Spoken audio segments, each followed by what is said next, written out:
More than 25 years after the murder of a young woman in Kent County, the man charged in her death now faces trial. Just before noon today, a jury was officially seated to hear the case against Garry Dean Artman. Our Michael Martin was there as prosecutors presented their side of the decades-old case. Let me take you back to 1996. The defendant was a seemingly normal, low-key truck driver. On October 3rd, 1996, the body of 30-year-old Sharon Hammock was found near this site on 76th Street in Caledonia Township.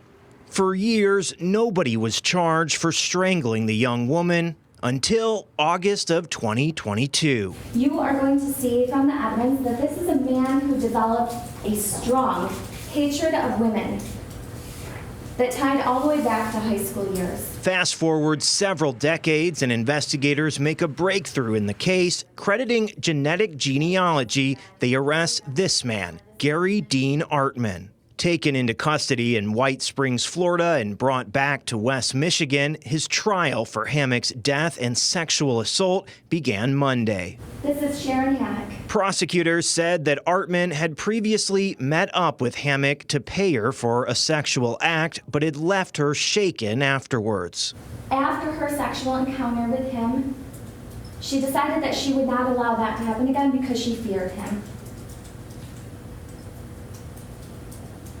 But you will see that this is a man that does not take rejection. They say despite not wanting to meet up with the man any further, he found and abducted her. Back in 1996, she was a young mother of two with a third on its way, a baby boy in her second trimester. Still trying to figure out her place in this world, trying to make ends meet, and so she turned to the streets. But this isn't the only young woman Artman is accused of killing. After being charged in Hammock's death in 2022, state police out of Maryland announced they were charging him for the killing of 24-year-old Dusty Shuck, whose body was found near a truck stop in Frederick County, Maryland in 2006. When you look at how this crime was carried out, she was stripped naked, hogtied. Her neck was tied. She was raped. There will be no question in your mind that it was the intent to commit murder. If convicted in Hammock's case, Artman is facing the possibility of life in prison. He's expected to face the charges in Shuck's death afterwards. And you will hear that no one's going to come in the courtroom and point the finger at Mr. Artman.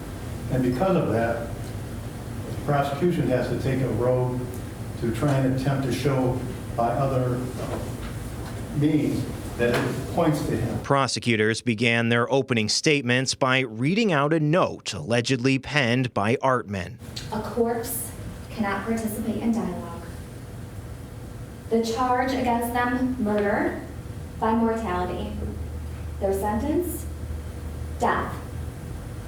There's only one way to even up that kind of score, in blood. His defense attorney hitting back, saying while it was found among his possessions, he didn't necessarily write it. We're not even sure that it's him who wrote it, and we don't know if it was committed, if it was written long ago or recently.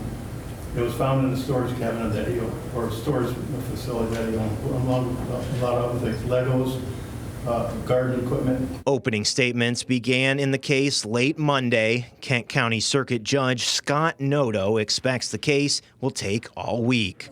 Michael Martin, Fox 17 News. Prosecutors and defense attorneys got through opening arguments on Monday. After that, 3 witnesses for the prosecution took the stand. Testimony will continue tomorrow morning.